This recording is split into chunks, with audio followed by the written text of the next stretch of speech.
नमस्कार. कलाविश्वात आपल्या अभिनयाने अनेकांना भुरळ पाडणाऱ्या एका ज्येष्ठ अभिनेत्रीचे निधन झाले आहे. चला तर मग जाणून घेऊयात कोण आहे ती अभिनेत्री व काय आहे संपूर्ण माहिती. पण तत्पूर्वी वायन मराठी न्यूज या चॅनलला अजून तरी सबस्क्राईब केलं नसेल तर नक्की सबस्क्राईब करा, जेणेकरून मनोरंजन विश्वातील नवनवीन घडामोडी तुम्हाला सर्वात आधी पाहायला मिळतील.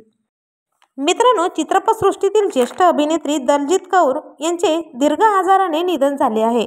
त्या 69 वर्षाच्या होत्या. त्यांच्या निधनाने सिनेविश्वात मोठी पोकळी निर्माण झाली आहे. दलजीत कौर यांनी अनेक चित्रपटात मुख्य भूमिका साकारल्या होत्या. त्यांच्या अभिनयामुळे त्या घराघरात पोहोचल्या. समोर आलेल्या माहितीनुसार गेल्या 3 वर्षांपासून त्या ब्रेन ट्यूमरशी त्रस्त होत्या. गेल्या वर्षी त्या कोमात गेल्या, मात्र अखेर त्यांची प्राणज्योत मालवली. पंजाबी चित्रपटसृष्टीतील हेमा मालिनी म्हणून त्यांना ओळखले जायचे. तर आपल्या चॅनलच्या परिवारातर्फे या दिग्गज अभिनेत्रीला भावपूर्ण श्रद्धांजली.